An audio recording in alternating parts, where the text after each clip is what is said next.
Certamente você já deve ter ouvido falar numa divindade chamada Moloque, uma divindade que ficou bastante conhecida por ter sacrifícios humanos dedicados a ele.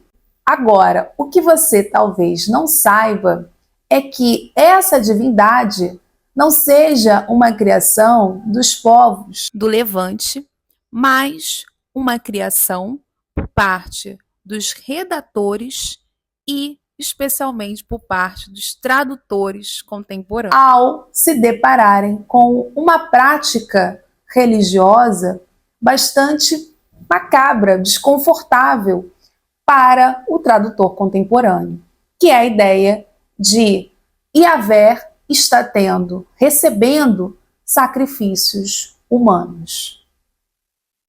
E para apontar a ideia de que Moloque, na verdade, seria um erro de tradução, seria uma interpolação por parte do tradutor e não algo que de fato traz no texto hebraico, é fundamental, como veremos hoje a partir da fala do professor Rogério Lima de Moura, rastrearmos os indícios deixados por esses textos, onde, inclusive, torna-se importante comparar a versão hebraica com a grega, de forma a entender como que, para judeus de língua grega, não havia ou não houve problema entender que haviam pessoas sacrificando outras pessoas, crianças, a Yahvé.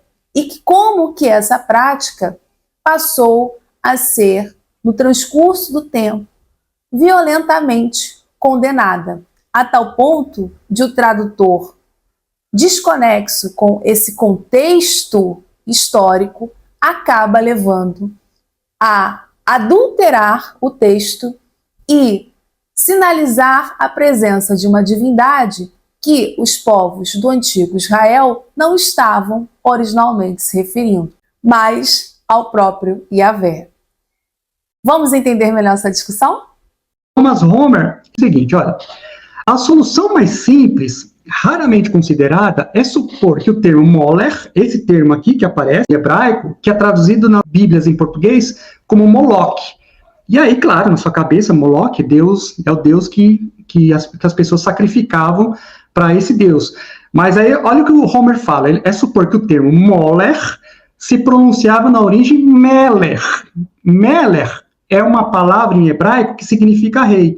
Vocês perceberam que as consoantes são as mesmas? Olha, M, o L e o K. Aqui, M, o L e o K. O que mudou? Mudou as vogais. Isso vai acontecer no hebraico, vou mostrar daqui a pouco para vocês. Então, de Moler para Meler. Meler é um epíteto, né? Então, está categorizando alguém. Homer diz, e constituía um título para Yahvé.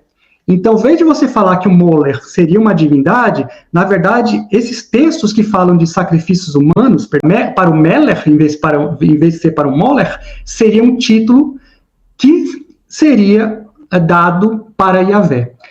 Essa tese encontra uma confirmação na tradução grega de Moler, do Levítico 18, 21, a tradução grega que é a Septuaginta, que eu vou mostrar isso para vocês, e de Levítico 22, 5, em que o tradutor leu Meler, pertencente a um título para Yahvé. O que é o tradutor da Septuaginta, quando ele pegou os textos, que nós não sabemos que textos são esses que ele pegou, quais textos hebraicos os tradutores da Septuaginta usaram para traduzir para o grego. A Septuaginta era para os judaísmos da diáspora, que tinham dificuldade de falar o hebraico, então começaram a traduzir a Bíblia para o grego. O tradutor entendeu que esse Moler, o tradutor da Septuaginta, não era um deus, mas era um título pertencente a Yahvé. E como que isso se dá? Então eu vou mostrar aqui para vocês. Ó. Não tem problema se vocês não lerem hebraico, tá bom, gente? Que o intuito não é a leitura de hebraico aqui. O intuito é mostrar essa palavrinha em vermelhinho aqui, ó.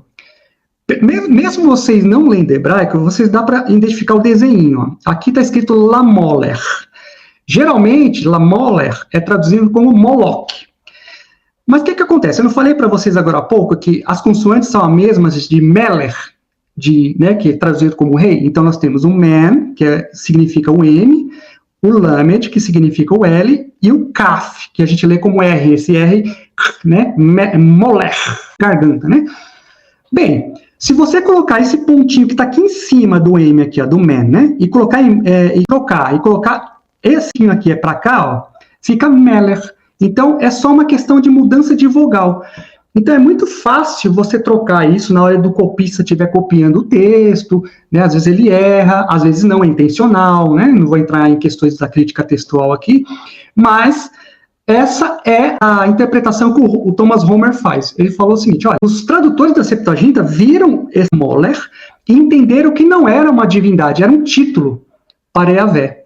Né? Então, por exemplo, aqui, ó, Levítico 18, 21, traduzido, diz assim, ó, e da tua semente, aqui dos seus filhos, né, não darás nenhum ou ninguém para fazeres passar para um Moller. E não profanarás o nome de teu Elohim, Elohim significa Deus, de eu sou Yahvé. Temos, então, uma passagem que nos gera dúvida. Então, o texto já diz que existe o acontecimento de passar, né, os filhos no fogo. O texto deixa claro isso aqui, isso acontece. A discussão está o seguinte, esse passar no fogo era para Yahvé ou não? A gente vai pesquisando os textos para saber a resposta, né, a leitura indiciária. Então, a gente vai, né, olhando os textos que aparece o Moller e aparece Yahvé. Na Septuaginta, essa palavrinha aqui onde está meu mouse, Moller, ele é traduzido como arconte. Da mesma passagem de Levítico 18, 21, o autor da Septuaginta traduz Meller, ou Moller, como Meller, ou seja, arconte, rei, regente. Então, o autor da Septuaginta entendeu que, na verdade, o Moller não é um deus, não é uma divindade, mas é um título para Yahvé. O título seria arconte no grego, que é rei, regente, e assim por diante. Né, a professora Juliana Cavalcante me ensinou, né, que esse conceito aparece nos textos gnósticos, né, o arconte. Né? E aqui nós temos Levítico 22:5, que também aparece, eu marquei em vermelhinho para vocês, arconte.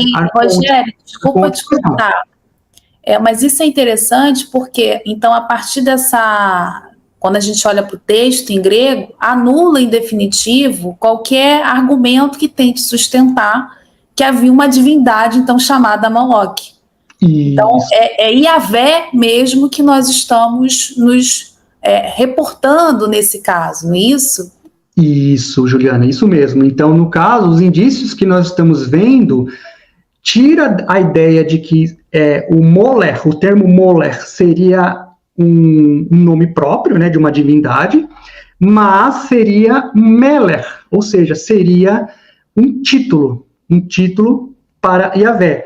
Aí, por que você diz isso, Rogério? Por conta primeiro, do que o Homer falou, e segundo, a documentação primária, né? Então, nós temos aqui a Septuaginta, que entendeu que não era Moloque, mas era um título, e traduziu, então, o Moller por arconte, ou seja, rei, regente, que seria o título que tem a ver com Kyrios, né? Com o Senhor. Kyrios é um título que é dado para Yahvé na Septuaginta, né? O Kyrios, que no Novo Testamento, eu não vou entrar, que a professora Juliana é especialista, também, né? Aparece bastante esse termo Kyrios. Bem, aí nós temos aqui, então, eu trouxe também o português, né? Aqui eu coloquei o grego, né? Levítico 22:5, e aí aqui eu trouxe a tradução, né? E diz assim, então, Levítico 22:5. E aos filhos de Israel dirás, cada homem dentre os filhos de Israel e dentre o estrangeiro que peregrina em Israel, que dentre semente dele, que der dentre, deixa eu apagar aqui, isso, que der dentre semente dele a Moller, será morto, o povo da terra o apedrejará. Eu coloquei Moller, mas na língua portuguesa, as traduções. Então, eu coloquei proposital aqui, Moller, para a gente, vamos dizer assim, relativizar. A gente está relativizando. Opa, será que é Moller? Será que é Meller? Ou é Moloque? Né? Relativizando. Então, eu estou colocando no texto, o texto em português, mas quando aparece o termo, eu coloco aqui em hebraico, Moller. E eu colocaria as minhas faces contra aquele homem, eliminaria ele do meio do seu povo, porquanto deu de suas sementes a Moller, para contaminar meu santuário e profanar o meu santo nome. Se o povo da terra fechar os olhos deles para não ver esse homem, quando der as suas sementes a Moller, e o não matar, então eu me voltarei contra o homem e contra a sua família, e o eliminarei do meio do seu povo em todos os que após ele se prostituírem com Moloch. Aí você pergunta assim, professor Rogério, mas o texto está proibindo a prática de matar o primogênito para Moloch. Perfeito, sua análise exegética está correta, mas lembra que eu falei agora há pouco que nós temos grupos por trás da Bíblia hebraica, o deuteronomista e os sadoquitas, sacerdotes sadoquitas. Esse texto aqui, Levítico, é um texto sacerdotal. Então, é um texto, do ponto de vista da cronologia, lá do período persa. O sacerdote está tentando fazer aqui a ciência que havia sacrifícios humanos no antigo Israel, antes do exílio, né, no período pré-exílico, só que o que ele faz? É uma narrativa dizendo que Yahvé não pedia sacrifícios humanos. Aí ele faz toda essa narrativa de proibição, falando que aqueles que sacrificavam o primogênito, profanavam o nome de Yahvé, etc, etc. Então, para vocês perceberem como que os autores dos textos, eles vão tirando essa possibilidade de você ligar Yahvé ao culto de sacrifícios humanos. Bom, gostou do conteúdo? Então se inscreva aqui no canal, deixe seu like, compartilhe com amigos e familiares. Me ajude a divulgar, a levar esse material a cada vez a mais pessoas. Além disso, se você gosta muito do meu trabalho de divulgação científica, que tal se tornar membro do canal? São 3 categorias, só escolher a sua. Até a próxima!